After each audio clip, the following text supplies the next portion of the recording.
Balik lagi bareng gue Jerry dan always will be Jerry di channel MMTV.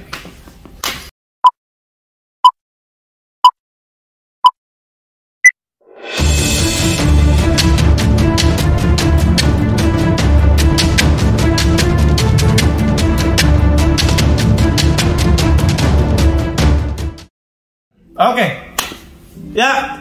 Kalau sebelumnya gue ngebahas Omikron, dampak Omikron terhadap pelamar visa ya, pelancong ya, yang mau ke Amerika. Nah ini gue mau kasih informasi juga gitu ya, karena kebetulan kita kan ngobrol-ngobrol gitu sama orang embassy, kita tuh selalu sharing gitu loh mereka. Ini ada kabar loh gitu ya, ini juga kabar burung ya. Nggak tahu kabar burung tapi patut diwanti-wanti gitu. Kabarnya bisa jadi bisa enggak gitu ya. Ini kalau mau dibilang bisa iya bisa tidak ya. Apa itu bisa ya bisa tidak. Jadi gue dikasih tau kan, bro sini ada kabar nih. Nah ini mungkin kamu bisa bagikan kepada apa namanya calon-calon pelamar visa gitu ya. Apa tuh? Yang pertama, bukan yang pertama, memang cuma pertama.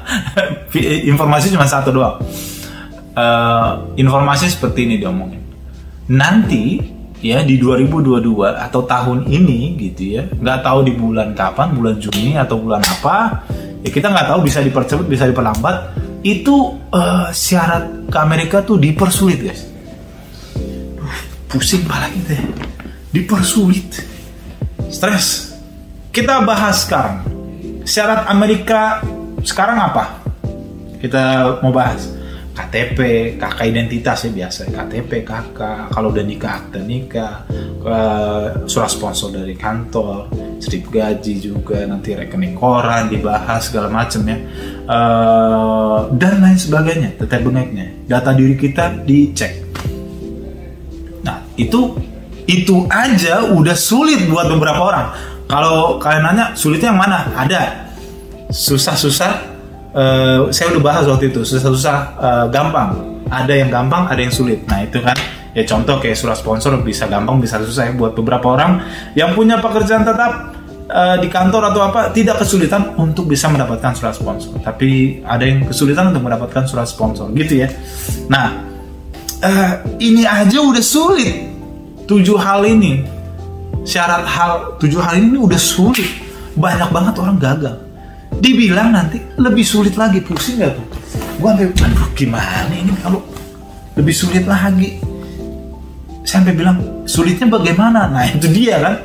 Emang apa pak yang sulitnya? Kalau kalian nanya, apa pak yang sulitnya? Ada kabar-kabar gitu, ntar nanti akan ada dokumen tambahan ya. Legalitas dari mana gitu. Legalitas dari mana. Terus ada juga dokumen apa gitu yang harus dilampirkan. Aduh pusing. Kenapa Pak pusing? Ya jujur ya, bikin visa ini ya, karena kami kan apa ya, dalam tanda kutip ya, kita kan ngurusin kayak ginian. Jujur aja kita ngurusin kayak gini aja tuh udah pusing ya gitu ya. 7 hari ini aja tuh pusing, kita repot, ada gini harus begini. Ditambah lagi kesulitannya, aduh mantep. Tapi mudah-mudahan. Nah kita sekarang kita berdoa ya teman-teman, supaya jangan sampai kesulitan ini dijadikan kenyataan gitu everyone ya. Semoga aja. Nah gitu ya. Sekarang kalau ditanya ya, sejauh yang kami jalani ya, kami kan udah kintur ini gitu ya. Ada yang gagal, ada yang berhasil. Kita mau ngomong ada yang gagal, ada yang berhasil gitu, banyak berhasil, gagal juga ada gitu ya. Kami udah gampang lah menelaah, oh ini kalau gagal ini karena begini gitu ya. Nah itu enaknya ya. Kalau berhasil ini karena ini faktor ini itu kita dikasih tahu gitu ya, kita tahu lah. Nah ketika nanti akan ada aturan baru ini, otomatis kita harus belajar lagi, bukan kita ya, kami ya MMTV ini harus belajar lebih lagi untuk mengetahui gimana sih cara aturan regulation yang baru ini untuk bisa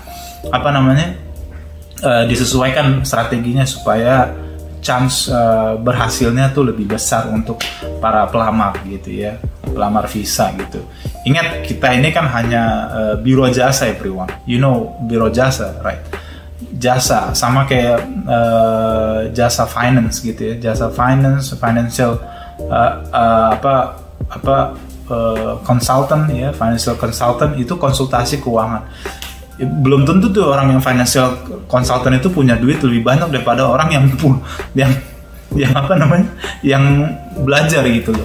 Tapi financial consultant kan dia ngarahin ya, ini uangnya buat ke gimana gitu. Ya gua kasih tahu, sama. Kami juga biro jasa di bagian itu gitu ya.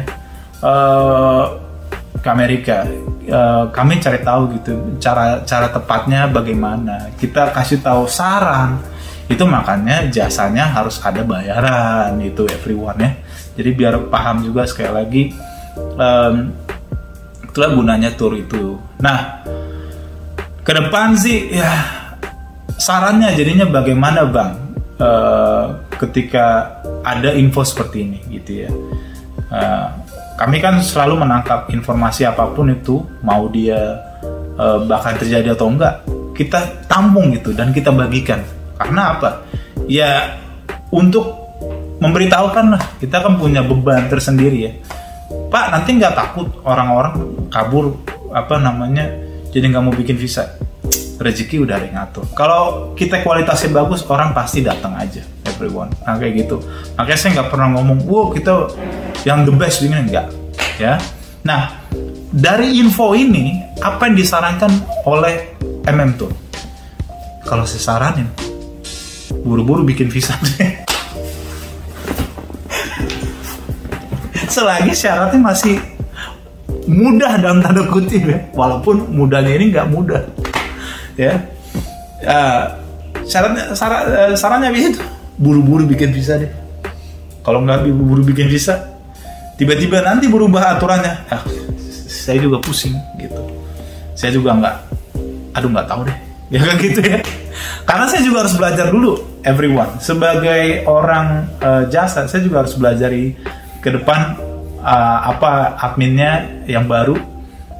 Terus saya akan cari tahu, oh ini begini, kemauan embassy seperti ini. Dan itu akan saya share lagi. Nah, itu aja guys. Jadi kalau nanti ada info-info lebih lanjut tentang hal ini gitu ya, perihal dia akan jadi atau enggak, saya pasti akan share. Itu aja guys.